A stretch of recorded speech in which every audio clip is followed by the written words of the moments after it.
7 years had quietly slipped by, each day blending into the next without much fanfare or significant change, until one unexpected day, everything changed dramatically. Out of nowhere, my ex-girlfriend appeared at my doorstep, and she wasn't alone. She was accompanied by a young child, approximately 7 years old, who looked up at me with pleading eyes. Without any prior notice or warning, she demanded that I fulfill my child support obligations, insisting that I take responsibility for the child she claimed was mine. The atmosphere instantly thickened with tension, and just as I was trying to process the shock of her sudden appearance, my wife walked out into the scene. From that moment forward, the situation spiraled out of control with alarming speed, leading to a series of confrontations and emotional turmoil that I hadn't anticipated. Hello, Reddit community. I have a rather lengthy and complex story to share today, primarily because there's an extensive amount of background information that needs to be understood to grasp the full context of recent events. To begin with, let me introduce you to my ex-girlfriend, Cindy. She was 30 years old at the time of our relationship, and I was 23 when we first got together. Our relationship lasted for 4 years, having met during our college years. We connected deeply during those formative years, building a bond that we believed would last a lifetime. We decided to take a significant step by moving into an apartment together shortly after graduation, sharing a home and navigating the early stages of adult life side by side. For about a year, everything seemed to be going well. We were a team, supporting each other through the challenges that come with post-college life. However, despite our seemingly strong relationship, Cindy abruptly ended things without offering any explanation. This sudden breakup left me bewildered and searching for answers. Cindy was a year older than me and had been a senior in college when we first met. I was naturally quite shy and hesitant to approach her initially, which is why she took the initiative to ask me out. It was Cindy who first confessed her love for me after we had been dating for 6 months, a pivotal moment that solidified our commitment to each other. She was also the one who suggested that we move in together after graduation, believing that our relationship was strong enough to withstand the challenges of cohabitation. At the beginning, Cindy seemed like a wonderful girlfriend, supportive, loving, and dedicated. However, in hindsight, I realized that this was an incomplete portrayal of her personality. Beneath her affectionate exterior lay deep-seated insecurities that began to surface over time. I'm not entirely sure what triggered her constant need for reassurance. Perhaps it was my own lack of initiative in the relationship or something else entirely. Regardless of the cause, Cindy was perpetually insecure and exhibited significant jealousy, especially whenever I interacted with other women, no matter who they were. Her jealousy wasn't just limited to close friends or romantic interests. Even casual conversations with female acquaintances would spark her suspicion and discomfort. After numerous heated arguments stemming from these insecurities, I made the difficult decision to distance myself from all my female friends. Cindy's presence in my life had become so overwhelming that maintaining friendships with other women felt impossible without causing friction. This distancing wasn't limited to just my college friends. I also severed ties with friends from my school who had been by my side for over 5 years. Ironically, I'm reconnecting with them now that Cindy is no longer a part of my life, and my current wife is completely comfortable with my friendships, irrespective of gender. Back then, my social interactions were confined almost exclusively to spending time with my male friends. Even social outings like a guy's night out were off limits. Cindy was convinced that such gatherings would be nothing more than excuses for us to frequent bars, get intoxicated, and potentially engage with other women. This restriction felt deeply unjust to me because Cindy prohibited me from seeing anyone without her consent, all due to her overwhelming insecurity. However, being deeply in love with her, I couldn't perceive how wrong this behavior was. Cindy constantly professed her love for me, insisting that she couldn't live without me or imagine a future without our relationship. Driven by the desire to marry her and build a life together, I endured these challenges, believing that our love would ultimately prevail despite the obstacles. Yet, as time went on, staying with her became increasingly difficult. Her suspicions and erratic behavior intensified, especially once we started living together. It felt as though I couldn't perform even the simplest tasks without her scrutinizing my every move. She would incessantly check my phone, track my whereabouts, and demand constant updates on my location. If I failed to comply, she would threaten to lock me out of our home upon my return. This level of control and lack of trust created a suffocating environment that made daily life a constant source of stress and anxiety. By the time we decided to part ways, our relationship had devolved into something deeply toxic. Despite the turmoil, I somehow found the strength to remain with her, clinging to the hope that things would improve. However, unexpectedly, it was Cindy who initiated the breakup. The catalyst for our split was an incredibly trivial misunderstanding that, in hindsight, was blown completely out of proportion. One day, my sister decided to visit me without any prior notice, which was unusual because she typically informed Cindy beforehand to prevent any suspicions of infidelity. Cindy wasn't home when Lauren, my 33-year-old sister, arrived. Lauren had been at a friend's place and was permitted to meet her friends without raising any red flags. Her unannounced visit caught me completely off guard, and I didn't have the usual reaction of texting Cindy to inform her of Lauren's arrival. Instead, we spent about 2 hours chatting at home, enjoying each other's company until Lauren received an urgent call from her boss, prompting her to leave abruptly. The incident that led to our breakup revolved around a small, seemingly insignificant lipstick. As Lauren hurried to reapply her lipstick before rushing back to work, she inadvertently left it behind on the couch. The lipstick was so tiny that neither of us noticed it at the time. When Cindy returned home shortly after Lauren had left, she initially seemed cheerful and unsuspecting. However, her happiness vanished the moment she spotted the lipstick. She immediately sprang up from the couch, grabbed the lipstick, and I knew instantly that I was in serious trouble. There was no way she would overlook this minor detail.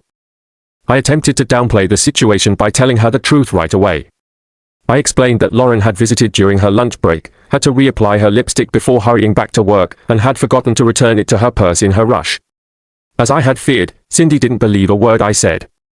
She pointed out that Lauren typically texts both of us in our group chat before coming over, which she hadn't done this time. Additionally, Cindy doubted that Lauren, who wasn't particularly into makeup, would bother to reapply her lipstick in our home. She was convinced that I must have been seeing another girl, and understandably so, she was furious. Cindy's reaction was explosive. She truly lost her composure. She began yelling at me, cursing, and throwing things around the house in a fit of rage. She first threw cushions, then books, and eventually grabbed the TV remote and hurled it toward me. I managed to duck just in time but realized I needed to escape the volatile situation immediately. I fled to our bedroom and locked the door, leaving me without my phone and unable to call for help. I was left alone in the room for about an hour while Cindy continued to berate me, feeling utterly betrayed. Her screams echoed outside the room like a banshee's wail, and I was genuinely terrified. Eventually, the yelling subsided enough for me to muster the courage to check on her. To my surprise, Cindy had left the house, leaving the door wide open. I didn't attempt to reach out to her for several hours, assuming she needed time to cool off. However, by midnight, when she still hadn't returned, I grew worried and tried to contact her. I discovered that she had blocked me, calls wouldn't go through, and texts were impossible. She had also removed me from all her social media accounts. Paranoid, I attempted to reach out to her friends, but they didn't respond either, likely having been blocked as well. For the next few weeks, I persistently tried to get in touch, but Cindy remained unreachable. After nearly a month of fruitless attempts to locate her, I had to accept that she didn't want to be found, not by me, at least. I was utterly lost without her, and the subsequent months were the hardest of my life. I couldn't understand how I managed to survive. My days were spent going to work, returning home missing her deeply, and pretending that everything was all right. Friends and family tried to convince me that I was better off without Cindy, but I couldn't see it that way. After a year in that tumultuous environment, I finally moved out of the apartment we had shared. I had hoped that staying might allow Cindy to find me again, but once I relocated and secured a new address, I abandoned any hope of reconciliation. We never achieved closure, which became my greatest disappointment. The breakup left me feeling depressed, and I avoided interacting with women to prevent feeling like I was betraying Cindy. However, everything changed when I met my current wife, Amy. She was 27 and worked with me. Amy was incredibly kind, especially when I was new to the job. Her sweetness wasn't reserved just for me, she treated everyone in the office with genuine warmth. Amy was not only beautiful and intelligent but also possessed a brilliant personality. Despite my resolve to never enter another relationship after Cindy, I found myself irresistibly drawn to Amy. Within a few months, we fell in love. We've now been together for almost 4 years and married for 2. I'm happier than I've ever been, and I had nearly forgotten about Cindy, until she resurfaced unexpectedly. Last weekend, 7 years after our breakup, which, to be precise, ended when Cindy abruptly left me over a petty misunderstanding, my wife and I were relaxing at home. Suddenly, the doorbell rang, and when I opened the door, I was greeted by Cindy dragging a 7-year-old boy right in front of me. She demanded immediate child support payments, launching into a tirade before I could even respond. She accused me of being an absent father and insisted that I pay the child support I had avoided for 7 years. I was stunned, unable to respond as she continued to scream and vent her frustrations. It wasn't my fault that our relationship had ended the way it did. Cindy had left me without any explanation, and I was certain that the child she brought with her wasn't mine. My silence was born out of sheer shock. I couldn't find the words to counter her accusations. A few minutes into her rant, Amy came out to see what was happening. As soon as she laid eyes on Cindy, her demeanor changed drastically. Cindy's face lost all color, and it was clear she realized she was in a vulnerable position. I wasn't fully aware of the history between Amy and Cindy, but their interaction quickly escalated into a heated argument. They began yelling at each other, exchanging derogatory names and verbal attacks, while I stood there bewildered, watching my wife and ex-lady tear each other apart in front of our child. Amy eventually threatened to call the police if Cindy didn't leave, which made Cindy visibly unhappy, but ultimately, she took the hint, shot us both angry looks, and stormed out of the house, grabbing her son as she fled. After Cindy left, Amy turned her frustration onto me, accusing me of hiding my past relationship with Cindy and expressing disbelief that I hadn't been forthcoming about it. I was confused because I had always been open with Amy about my ex. The only thing I hadn't done was show her a picture of Cindy, but that wasn't intentional. I had lost my phone before moving into our new home, which contained all my photos with Cindy, and I had also deleted most of those pictures from social media to avoid the painful reminders of our failed relationship. Although there were a few group photos on friends' accounts, I had them removed to prevent myself from seeing images of Cindy. Amy never asked for these photos, and it seemed too burdensome to retrieve them when she hadn't shown interest in seeing Cindy. When I explained this to her, she didn't understand why I hadn't shared more about my past, despite my transparency in other areas. Amy became increasingly angry, believing that I should have been more open about my history with Cindy. She accused me of being stupid and self-involved, asserting that she expected me to understand and respect her own traumatic experiences with Cindy. I tried to explain that I, too, had a difficult past with Cindy, but Amy didn't seem to grasp that connection. This lack of understanding deeply offended her, leading her to label my past as the worst ever before abruptly ending the conversation and ceasing all communication. I felt utterly responsible for the rift between us, even though I didn't fully understand what I had done wrong. It was a sensitive and emotional situation for both of us, yet I felt unfairly blamed for something I couldn't control. Thankfully, Cindy hasn't contacted me since, but I worry that if she continues to meddle in my life, things could deteriorate even further. Update 1.